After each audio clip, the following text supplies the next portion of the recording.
Where did Microsoft, where did Apple, where did Amazon, where did Facebook come from? Where individuals started in garages, where ideas were born, do not grow with a view that something can't be done and so should not be done. Ratan Tata एक ऐसा नाम है जिसका अगर मैं वर्णन शब्दों में करना चाहूं तो शब्द कम पड़ जाए।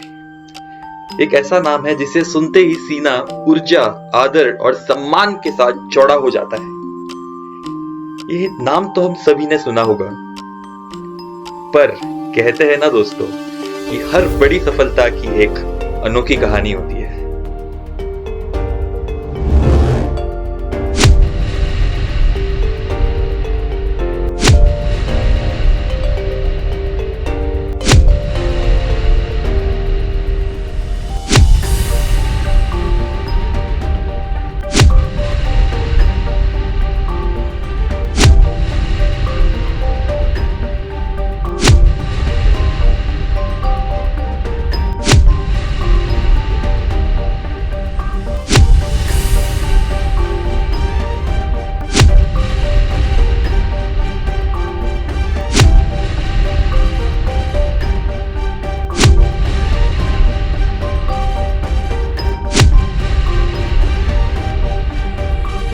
तो क्या लगा दोस्तों, कहानी इतने में खत्म हो गई? ये तो बस मेरे उस राजा को उसकी सफलता पर तोपों की सलामी दी गई है। असली कहानी तो अब शुरू होती है। तो ये कहानी शुरू होती है 28 दिसंबर 1937। इस दिन मुंबई के एक प्रतिष्ठित परिवार में एक अनमोल पुत्र की प्राप्ति हुई। नाम रतन टाटा। उनके पिता नवल टाटा एक सफल व्यवसायी थे और मां सोनी टाटा एक शिक्षित और समझदार महिला थी। रतन का परिवार टाटा समूह के संस्थापक जमशेदजी टाटा के वंशज थे। इस पृष्ठभूमि ने रतन के जीवन पर गहरा प्रभाव डाला। बचपन में ही रतन एक संवेदनशील और जिज्ञासु बच्चे थे। उन्हें हमेशा नई चीजें सीखने का शौक था। उनका पालन पोषण मुंबई के एक अच्छी स्कूल में हुआ था, जहां उन्होंने शिक्षा के महत्व को समझा। रतन ने अपने दादा JRD टाटा से प्रेरणा ली, जो अपने समय के एक महान उद्योगपति और मानवता के सेवक थे। रतन की किशोर अवस्था में उन्होंने विभिन्न विषयों में रुचि दिखाई, खासकर विज्ञान और गणित में। खेलों में भी उनकी भागीदारी थी, जो उनके व्यक्तित्व को और मजबूत बनाती थी। उनकी मां ने उन्हें नैतिक मूल्य और मानवता की सेवा के प्रति जागरूक किया, जो आगे चलकर उनके जीवन की नींव बन चली। जब रतन टाटा बड़े हुए तो परिवार की परंपराओं और मूल्यों ने उन्हें हमेशा प्रेरित किया। उन्होंने न केवल अपने परिवार का नाम रोशन किया, बल्कि अपने देश की सेवा करने का भी संकल्प लिया। रतन की प्राथमिक शिक्षा पूरी करने के बाद उन्होंने उच्च शिक्षा के लिए अमेरिका जाने का फैसला किया। यहाँ उन्होंने अपनी सोच और दृष्टिकोण को और विस्तृत किया। बात करते हैं रतन टाटा जी की किशोर अवस्था के बारे में। रतन टाटा जी की किशोर अवस्था में उनके जीवन की दिशा को आकार देने वाले कई महत्वपूर्ण पहलू थे। जब उन्होंने अपनी प्रारंभिक शिक्षा मुंबई में पूरी की, तब उनके अंदर एक दृढ़ संकल्प जागृत हुआ कि वे अपने दादा JRD टाटा की तरह एक सफल व्यवसायी बनना चाहते हैं। शिक्षा के प्रति रतन का जुनून हमेशा स्पष्ट था। उन्होंने अपनी उच्च शिक्षा के लिए अमेरिका जाने का निर्णय लिया। यहाँ उन्होंने स्नातक की डिग्री हासिल करने के लिए कॉर्नेल यूनिवर्सिटी में दाखिला लिया।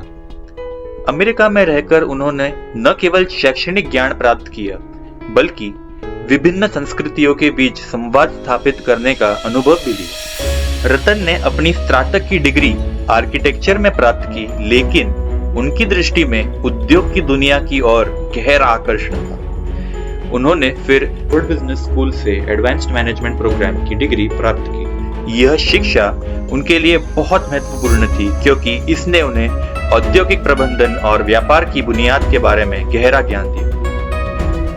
जब वे अमेरिका में थे, तब उन्होंने कई ऐसे अनुभव प्राप्त किए जो उनके जीवन को प्रभावित करने वाले थे। उन्होंने वहां की उद्योगों और व्यवसायों को देखा, और सीखा कि कैसे एक सफल व्यवसायी अपनी टीम को प्रेरित कर सकता है। तो फिर भारत लौटने पर रतन ने टाटा समूह में अपने करियर की शुरुआत की। शुरुआत में उन्हें सामान्य कार्यों से ही गुजरना पड़ा ताकि वे समूह की कार्यशैली और उसके मूल्यों को समझ सके।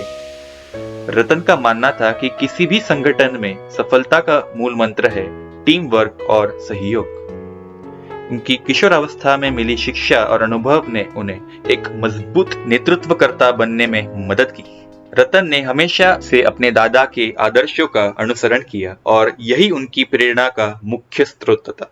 यहाँ पर यह महत्वपूर्ण है कि रतन टाटा ने कभी भी अपने परिवार की विरासत को अपने प्रयासों में बाधा नहीं बनने दिया, बल्कि इसे अपने विकास का एक साधन बना लिया। उनकी यह यात्रा हमें सिखाती है कि सही शिक्षा और अनुभव एक व्यक्ति को सफल बनाने में कितना महत्वपूर्ण होते हैं। फिर आगे बढ़ते हुए जब हम रतन टाटा जी के करियर की ओर देखते हैं तो उन्हें भी अपने जिंदगी में जो सफलता थी वो यूं ही प्राप्त नहीं हुई थी। उन्हें भी अपने करियर में कई सारी चुनौतियों और कई सारी कठिनाइयों का सामना करना पड़ा था। रतन टाटा ने 1962 में टाटा समूह में शामिल होकर अपने करियर की शुरुआत की। पहले कुछ वर्षों में उन्होंने विभिन्न पदों पर काम किया, जिससे उन्होंने कंपनी की अंदरूनी कार्य प्रणाली और संस्कृति को समझा। लेकिन उनका असली परीक्षण तब हुआ जब उन्होंने 1991 में समूह का नेतृत्व संभाला। उस समय टाटा समूह कई चुनौतियों का सामना कर रहा था। भारत की अर्थव्यवस्था में उदारीकरण की लहर आई थी और कंपनी को नए सिरे पर रणनीति बनाने की आवश्यकता थी। रतन ने अपनी दूरदर्शिता और नेतृत्व क्षमता का परिचय देते हुए समूह को एक नई दिशा दिखाई। उन्होंने कई नए उत्पाद और सेवाएं शुरू की, जैसे टाटा इंडिका, जो भारतीय ऑटोमोबाइल उद्योग में एक महत्वपूर्ण मील का पत्थर साबित हुआ। उनके नेतृत्व में टाटा समूह ने न केवल अपनी एक पहचान बनाई, बल्कि अंतर्राष्ट्रीय स्तर पर भी सफलता हासिल की। रतन ने ब्रिटिश टेलीकॉम कंपनी सेर्को को टाटा टी में शामिल किया, जो वैश्विक स्तर पर टाटा की प्रतिष्ठा को बढ़ाने में मददगार साबित हुआ। रतन टाटा ने हमेशा अपने कर्मचारियों के प्रति एक मानवता का दृष्टिकोण अपनाया। उन्होंने यह सुनिश्चित किया कि कंपनी के प्रत्येक सदस्य को अपनी प्रतिभा और कौशल दिखाने का मौका मिले। उनका मानना था कि एक सफल व्यवसायी वही है जो अपनी टीम को प्रेरित कर सके और उसको साथ लेकर चल सके। रतन ने यह साबित कर दिया कि चुनौतियों को अवसर में बदला जा सकता है। उनकी कार्यशैली और समर्पण ने उन्हें न केवल एक सफल व्यवसायी बनाया, बल्कि दुनिया भर में एक प्रेरणा स्रोत बनाकर रख दिया। फिर हम जब उनकी समाज सेवा के बारे में जानते हैं और उसके बारे में बात करते हैं, तो ये मालूम पड़ता है कि रतन टाटा जी की पहचान केवल एक सफल उद्योगपति के रूप में नहीं है, बल्कि एक दयालु मानवता के सेवक के रूप में भी है। उन्होंने हमेशा अपने व्यावसायिक जीवन के साथ साथ समाज सेवा पर भी ध्यान दिया। उनकी यह सोच थी कि एक उद्योगपति का कर्तव्य है कि वह समाज के प्रति अपनी जिम्मेदारियों को निभाए। उन्होंने कई सामाजिक परियोजनाओं में निवेश किया, जैसे टाटा शिक्षा और स्वास्थ्य कार्यक्रम। टाटा ग्रुप ने देश के विभिन्न हिस्सों में स्कूलों, अस्पतालों और सामाजिक कल्याण परियोजनाओं की स्थापना की। रतन ने महिला सशक्तिकरण पर भी जोर दिया। उन्होंने विभिन्न कार्यक्रमों को बढ़ावा दिया जो महिलाओं को उनके अधिकार और अवसर प्रदान करते हैं। उनका मानना था कि जब तक महिलाओं को समान अवसर नहीं मिलेंगे, तब तक समाज का विकास संभव नहीं। उनकी समाज सेवा का सबसे बड़ा उदाहरण है टाटा ट्रस्ट, जो शिक्षा, स्वास्थ्य और ग्रामीण विकास के क्षेत्र में कार्य कर रहा है। रतन टाटा का मानना है कि एक व्यक्ति की पहचान उसके द्वारा समाज के लिए किए गए कार्यों से होती है, न कि उसकी धन, संपत्ति और दौलत से। रतन टाटा की मानवता के प्रति प्रतिबद्धता ने उन्हें सभी के दिलों में एक विशेष स्थान दिलाया है। तो दोस्तों, जैसे हम आगे बढ़ते हैं तो मैं आप सभी के साथ रतन टाटा जी के जीवन से जुड़े हुए कुछ किस्सों के बारे में बताना चाहूँगा। तो हम सभी जानते हैं कि रतन टाटा जी ये हमेशा कुंवारे रहे और उन्होंने अपने इस जीवन में कभी शादी नहीं की। परंतु ऐसी बात नहीं है कि उनके जीवन में उन्होंने कभी प्रेम नहीं किया या फिर शादी करने की कोशिश नहीं की। यह बात तब की है जब रतन टाटा जी अमेरिका में अपनी पढ़ाई पूरी करने के बाद लॉस एंजल्स में एक कंपनी में काम करते थे।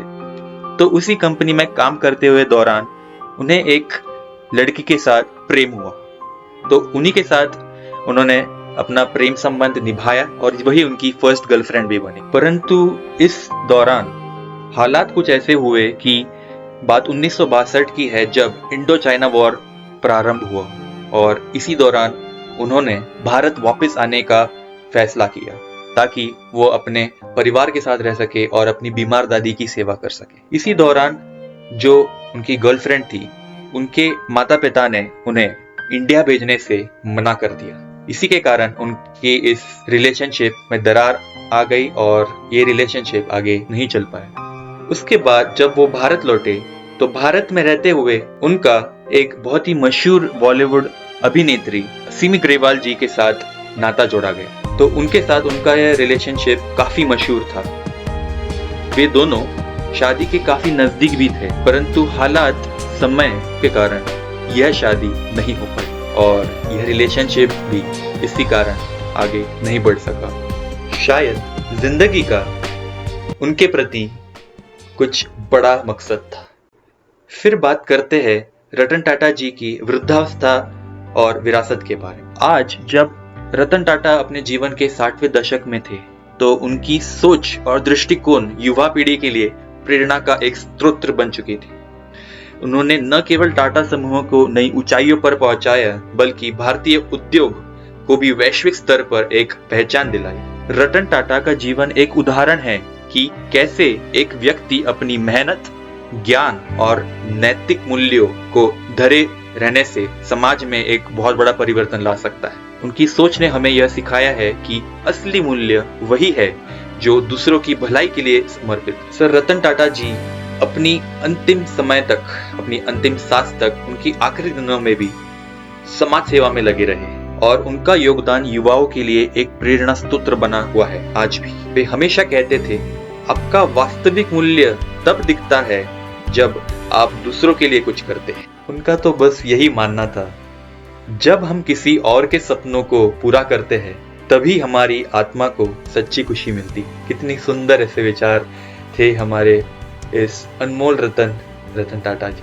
रतन टाटा जी ने हमें सिखाया कि एक सच्चे व्यक्ति की पहचान उसके द्वारा बनाए गए अच्छे कार्यों में होती है, ना कि उसके धन, दौलत, संपत्ति जो उसने कमाई हो।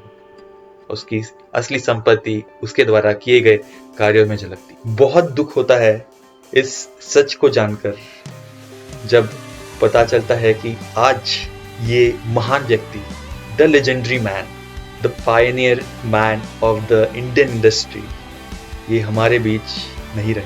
पर हाँ, मैं ये छाती ठोक कर कह सकता हूँ कि हमारे भारत के इस अनमोल रतन ने मूल्यों की एक ऐसी बीज पिरोई है कि आने वाली 100 पीढ़ी भी याद रखेगी कि मानवता, नैतिकता और समाज सेवा का असली अर्थ क्या होता है। आखिरी में दिल से जुड़ी बस कुछ इन पंक्तियों को मैं कहना चाहूंगा कि ए दुनिया वालों मुबारकबाद देता हूं तुम्हें। ए दुनिया वालों मुबारकबाद देता हूं मैं तुम्हें कि तुमने सोना, चांदी, मोती और हीरे जैसे नगीनों को तराश लिया। सोना, चांदी, हीरा, मोती जैसे इन नगीनों को तराश लिया जिनका आपके जीवन में बड़ा मोल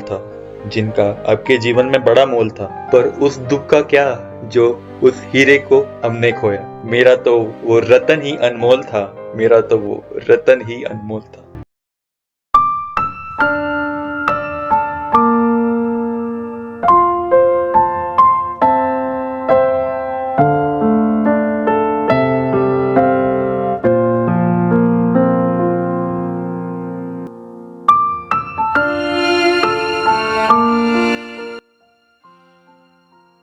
You need to look at your life as one where you can make a difference.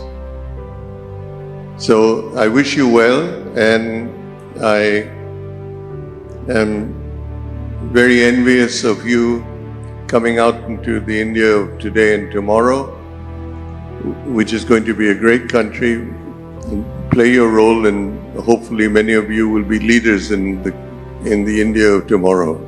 Congratulations again.